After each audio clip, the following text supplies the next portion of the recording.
Hi guys, Omores here. Today we're going to check out Windows 9X Quick Install. This is a very cool project that automates Windows 98 installation and also throws in all the necessary patches to get it running on very modern hardware. We'll also take a look at the new HD audio driver once we're done with the installation. Now back to Windows 9X Quick Install. A lot of you guys asked me if I'm using it, and my answer was, well, not really. Why? Well, because I can install Windows 98 pretty fast already. I know the process inside out, but I'm always open to something that can make it even faster. So first, let's see how quickly I can do it my way. Since my last how to install Windows 98 on modern hardware video, I've refined the process a bit and we can now skip a few steps. The classic approach is to create a DOS bootable USB stick with something like Rufus or unit bootin, boot from it, format the SSD to FAT32 if needed, and run the sys command to write the boot sector. Then we can start the installation straight from the SSD. It works every time, but here is a shortcut. With Rufus, we can actually make the SSD itself directly DOS bootable and completely skip the whole bootable USB stick step. To do that, we just needed to connect the SSD using a USB to SATA adapter. I usually use a USB to SATA dock, but any adapter should work. Even a super basic one like this, that was just $3. So once Rufus treats our SSD like a USB drive, we can format it and make it bootable in a matter of seconds. That alone saves us a lot of time. And you know what else can save us a lot of time? UPDF, the ultimate tool for PDFs and today's video sponsor. PDFs have been around since 1993 when Adobe introduced the portable document format. Reading them was always easy, but editing them, that still can be a pain. It just shouldn't be that complicated, and with UPDF it isn't. You just open the file and edit it. Text, images, layout, everything is editable right away through its native apps. But here's where it gets really interesting. UPDF is fully AI powered.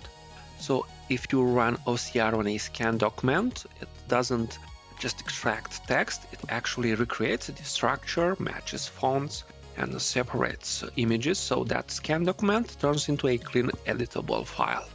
And on top of that, you can summarize long PDFs in seconds, translate them, chat with up to 10 documents at once, or even convert a PDF into a mind map. When it comes to price, it costs around 1/6 of Adobe Acrobat, and one single license works across 4 different devices, whether they run Windows, Mac, iOS, or Android. You can also pay once and own it forever, so no subscription is required to edit your PDFs. AI features are subscription-based though, as they are provided by ChatGPT and DeepSeek Air 1.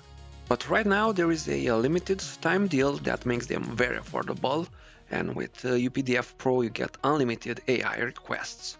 There is also a 30-day money-back guarantee plus a free version you can try out. So check out UPDF using the links below, and now let's get back to our Windows installation. Alright.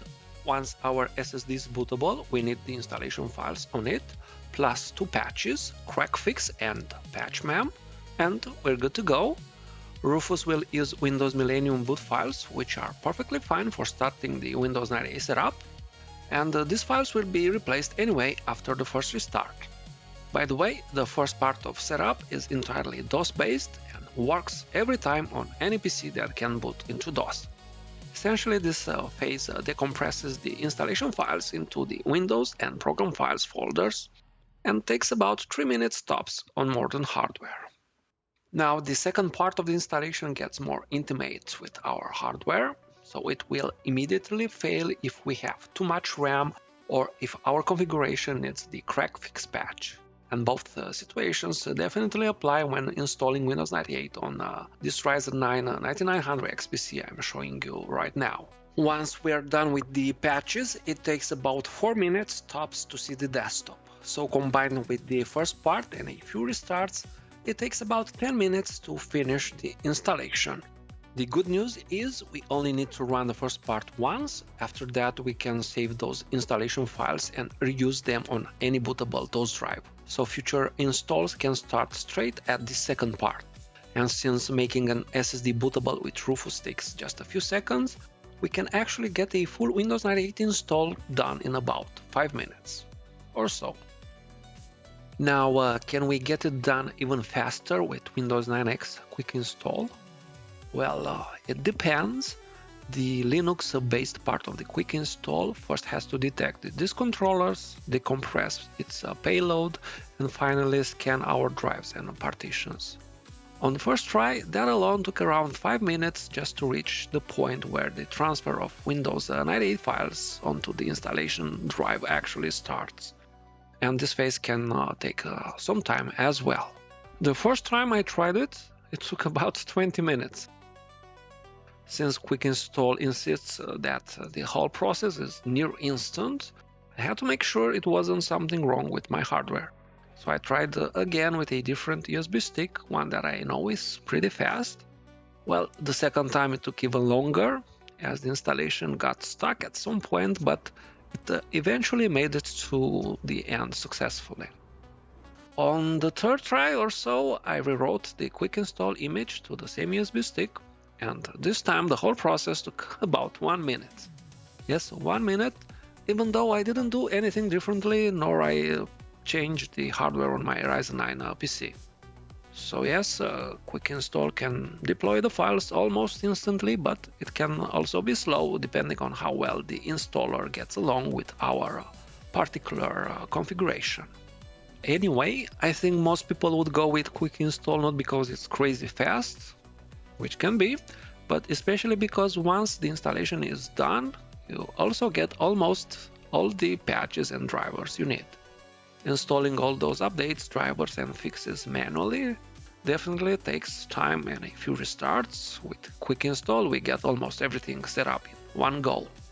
On my system, NVMe worked right out of the box, AACI drivers were installed as well, though this AM5 motherboard doesn't have any usable SATA ports under Windows 98. Quick Install even includes some updated SATA drivers, but those didn't help either. So I had to fall back to my trusty PCI to SATA adapter with the VIA 6421 chip, and that one installed also perfectly using the official VIA drivers. There are also a bunch of additional patches and updated drivers included, like the PS2 mouse polling rate fixed by Sweetlow, the same guy who made the NVMe port for Windows 98.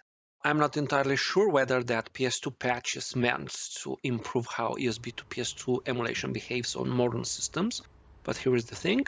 If we use a USB mouse and let the BIOS emulate it as PS2, which is pretty much what happens on any modern motherboard, it won't work properly out of the box, not with a regular Windows 98 install and not even with the very updated Windows 9X Quick Install. But don't worry, there is a fix. It turns out Windows 98 actually ships with the old Windows 3.1 mouse drivers as a built-in fallback. So if our mouse works fine in DOS or Windows 3.1 but refuses to cooperate with the newer Windows drivers, we're already halfway there. I've already shown you that those Windows 3.1 drivers can work reliably in Windows 98, but until now I was manually importing them from a Windows 3.1 installation. Then I connected the dots. During the first part of setup, if we use the /IL switch, Windows loads the L321 DRV file directly from the minicab archive, but it only uses temporarily. For a permanent fix, we just need to edit system.ini and change the mouse line to mouse equals lmouse31 DRV. And here's the best part, we don't even need to manually copy the file or change anything in control panel. Once we add that line to system.ini, Windows will automatically extract the driver again from a minicab, reboot and continue using it from that point on. Now at the end, let's take a quick look at this new HD audio driver for Windows 98 and Millennium called WDM HDA, made by Andrew Hoffman, who I know is actually subscribed here on the channel. Hi Andrew! This driver definitely deserves its own dedicated video, and I'll be testing it soon on more motherboards. But for now, let me tell you how it went on my X670 motherboard, which uses a Realtek ALC897 codec, a very common chip on Asus boards. Installation is not complicated at all. We do need to identify the unknown PCI device that corresponds to the HD audio controller, then manually point Windows to the driver. A reboot may or may not be required, and that's it. Now we have sound in Windows 98 through the onboard codec. It's like a dream come true.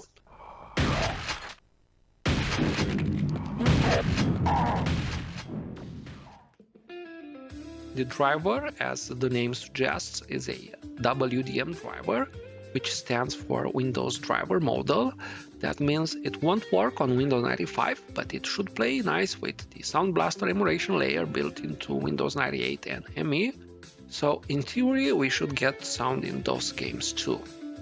And the good news, we do get sound in those games, and the MIDI software synthesizer included with Windows 98 also works. So far I've had a lot of fun with this driver, but keep in mind this is still a work in progress. Most of the time it behaves perfectly, but occasionally after quitting some games we might need a reboot to get sound back. Now, if you have already used Windows 9X QuickInstall and couldn't find the wallpaper from the video, that's because I made it myself, and the QuickInstall logo is my own idea. You'll find the wallpaper and some other interesting stuff on my Patreon page. That's it for today. Many thanks to UPDF for sponsoring this video. Amores out!